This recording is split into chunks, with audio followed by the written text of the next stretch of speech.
How's it going, everyone? Hope you're doing good. Mr. Boulder back tonight with a thread response video. This is a response to a good friend of mine, James. His channel name is Stormwind_79. I'm sure a lot of people will know who James is. A good friend of mine. We chat quite a lot on Instagram. Great guy, great channel. If you're not familiar with this channel, I shall leave a link in the description box of this video. So please head over to his channel and give him a sub. Get involved in this thread. So the thread is to not judge a book by its cover. Basically, show 5 albums with really, really good artwork, but then when you actually listen to the album, you wasn't quite as impressed with the music as you was as the artwork. And the complete opposite to that, 5 albums with not very good artwork, but the music's absolutely fantastic.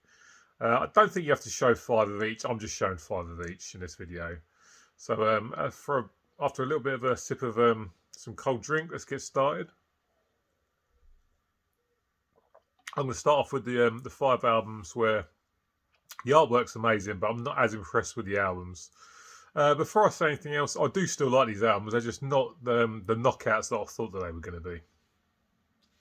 Going to kick off with some American death metal, and this is Nihil, and this is their album Vile Nitolic Rites. I think that's how you say it. Absolutely fantastic cover art on this album. This album cover's superb. I remember seeing this before the album came out, seeing the cover and being really, really excited for the album because I absolutely love these guys. But for me, this album has never really clicked with me as like some of their others have. I mean, I absolutely love this band.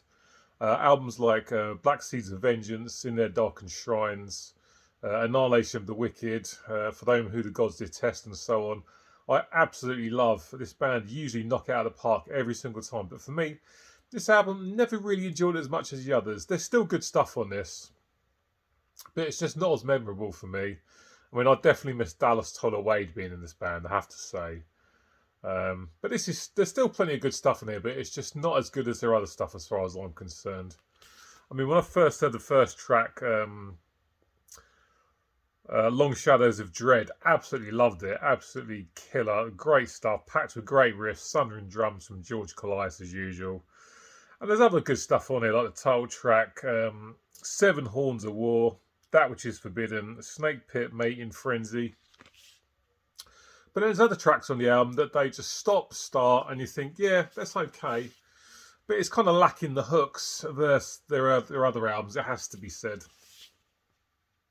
There's still plenty of stuff in there that I enjoy. But this didn't blow me as much as I thought it was going to. Absolutely love the cover art, but the album not matching quite up to the quality of the cover art for me.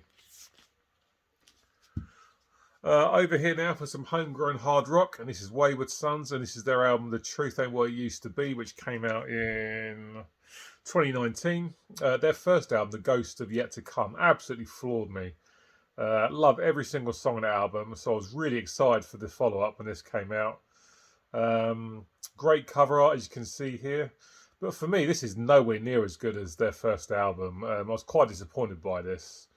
I listened back to it the other day, and it's a little bit better than I remember it being, but still not as good as their first album. And yeah, not as good as this cover art. But there's still good stuff on this.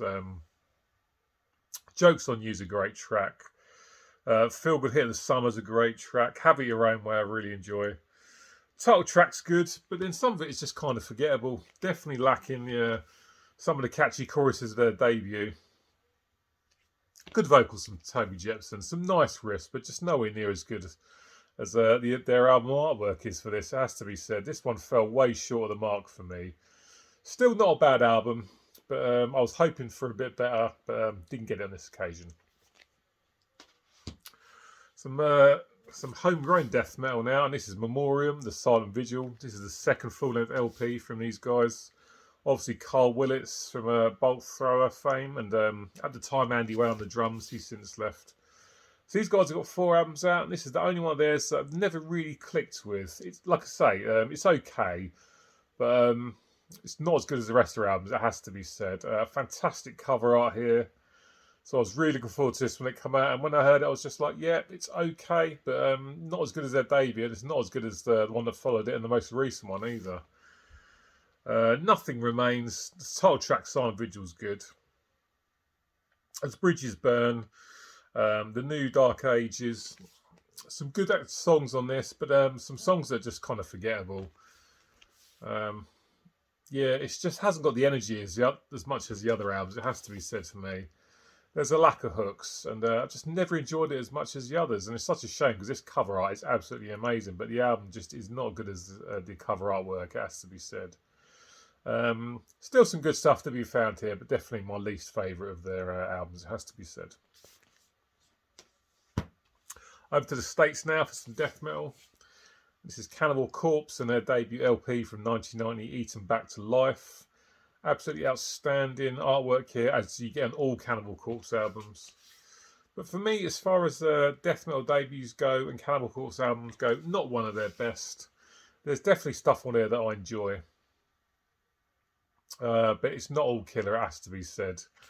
I mean, Shredded Humans' first track is absolutely fantastic. I love that.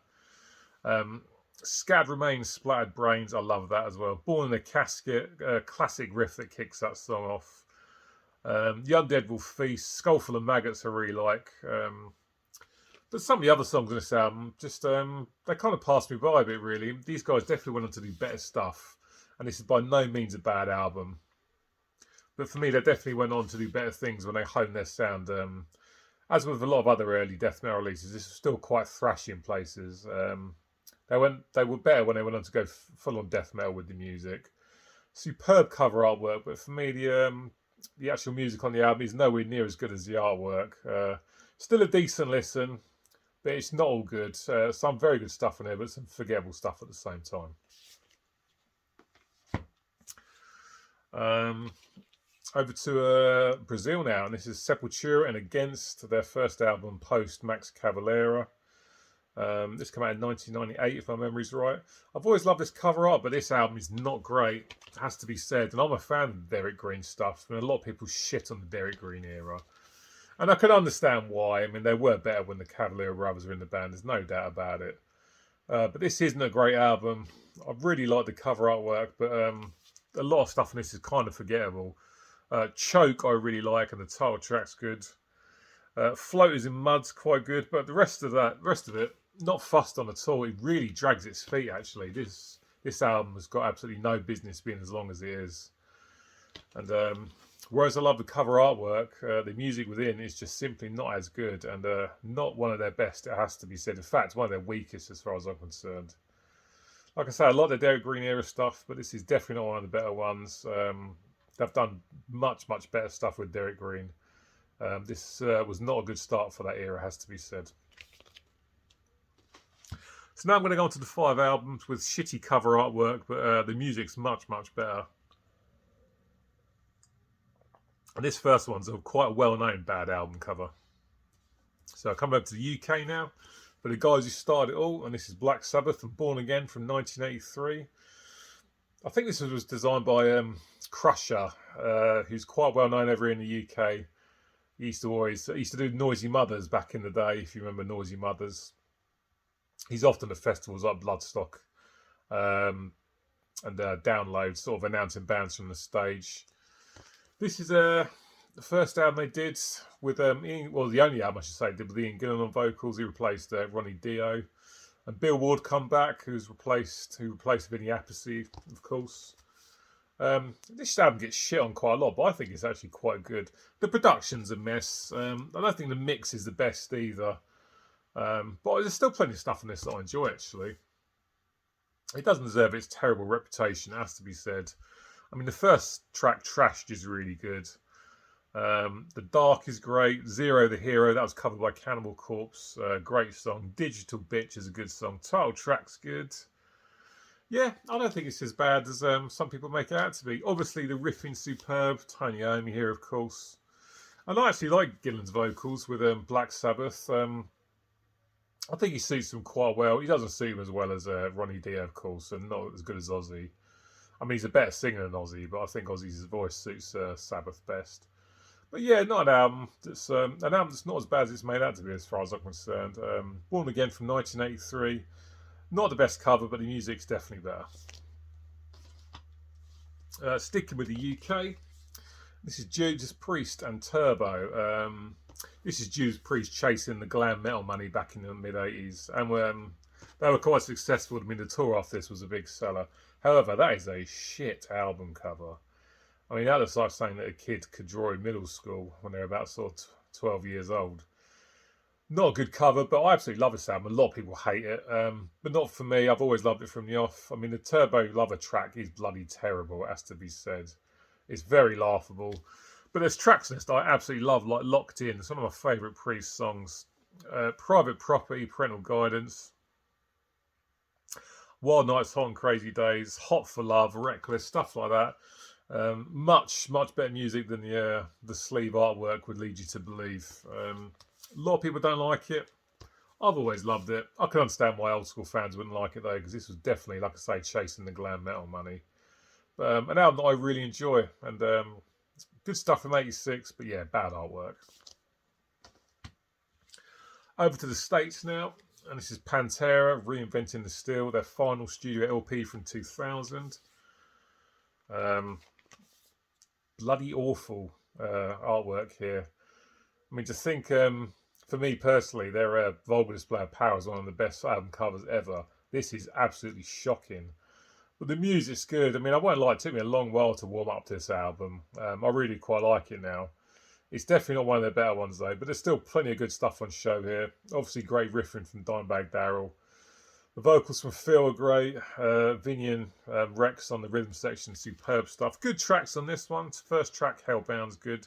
Goddamn Electric, one of my favourite songs. Yesterday Don't Mean Shit, great chorus in that song. Revolution is My Name, excellent riff from Dimebag. Just a great song, one of the best ones on the album. They'll grind axe for a long time. It Makes Them Disappear. That's a really sort of hard-hitting track, like all their stuff is. But Phil sounds really tortured in the vocals and the chorus, and I absolutely love that. But the music's far better than the cover-up, which is absolutely shocking. But Pantera is Reinventing the Steel from 2000. Their last studio LP. Bad cover, but the music's far better than the cover would lead you to believe. Two left now, and we're staying in the States, and we're going to be doing some thrash now.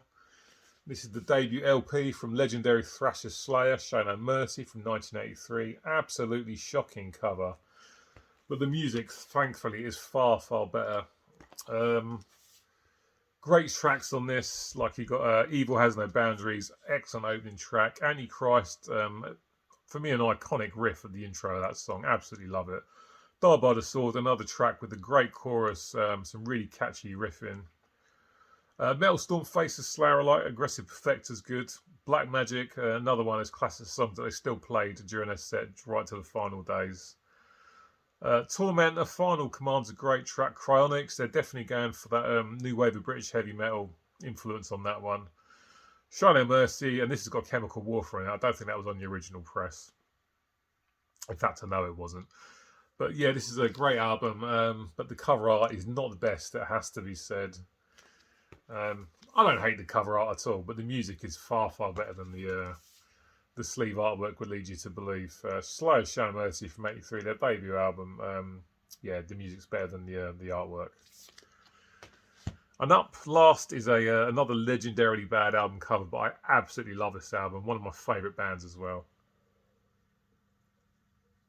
Sticking with the American thrash, and you might have guessed it, you might not. But it's the first album from Megadeath, Killing Is My Business and Business Is Good from 1985. And that cover is bloody awful. But that's part of its charm, I think. I mean, it's really shit. I think they blew a lot of the advance from the record company for this album on drugs, so that's why the album cover looks so cheap, but thankfully the music is far better than the album cover artwork would suggest. Last Rites Love to Death, love the piano intro, sounds fantastic. Title track is absolutely superb. Skull Beneath the Skin, great track. A cover of Nancy Sinatра's These Boots Were Made for Walking. I can live without it, but I still enjoy it. But Rattlehead, the first song on side 2, is just probably one of my favourite Megadeth songs. Some classic riffing in that. Chosen One's Looking Down the Cross, then you've got Mechanics finishes it, which is the Megadeth version of Metallica's Four Horsemen, of course. Mustaine's riffing is just absolutely out of this world. The solos from him and Chris Poland are fantastic. Great vocals as well. He sounds so pissed off on this album. Garth Samuelson, rest in peace, on the drums, does a great job. And obviously you got Dave Ellison on the bass.